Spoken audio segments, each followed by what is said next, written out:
আসসালামু আলাইকুম ওয়া রহমতুল্লাহ। সুপ্রিয় দর্শক এবং ধর্মপ্রাণ মুসলিম ভাই ও বোনেরা, এই মাত্র পাওয়া সৌদি আরব থেকে বিরাট বড় ঘোষণা।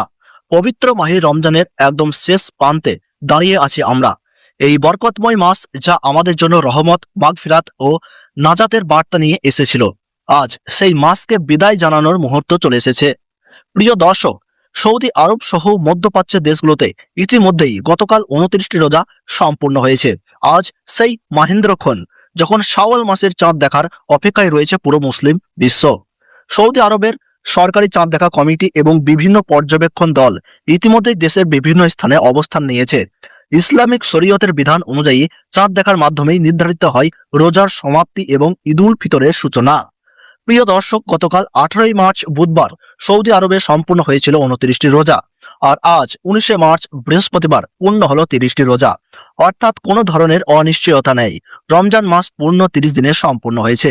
সৌদি আরবের সরকারি চাঁদ দেখা কমিটির চূড়ান্ত ঘোষণায় জানানো হয়েছে, আগামীকাল 20 মার্চ শুক্রবার সৌদি আরব সহ মধ্যপ্রাচ্যের দেশগুলোতে উদযাপিত হবে পবিত্র ঈদুল ফিতর, ইনশাআল্লাহ। প্রিয় মুসলিম ভাই ও বোনেরা, রমজানের এই বিদায় বেলায় একদিকে যেমন রয়েছে কষ্ট, অন্যদিকে রয়েছে ঈদের আনন্দ। এই মাসে আমরা যে রোজা, নামাজ, কুরআন তিলাওয়াত ও ইবাদত করেছি, আল্লাহ তাআলা যেন আমাদের সকল আমল কাবুল করে নেন, আমিন। এখন আসি বাংলাদেশ ও ভারতের বিষয়ে। সাধারণ নিয়ম অনুযায়ী সৌদি আরবের একদিন পর বাংলাদেশ ও ভারতে ঈদ উদযাপিত হয়।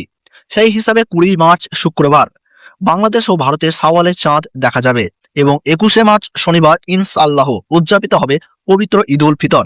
অর্থাৎ বাংলাদেশ ও ভারতে এবছর সম্পূর্ণ হবে 30টি রোজা।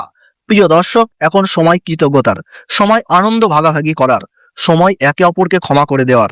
আপনাদের সকলকে জানাই পবিত্র ঈদুল ফিতরের আন্তরিক শুভেচ্ছা। ঈদ মোবারক।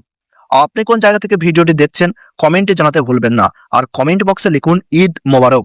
এরকমই নির্ভরযোগ্য ও দ্রুত আপডেট পেতে চ্যানেলটি সাবস্ক্রাইব করে পাশে থাকুন। ধন্যবাদ।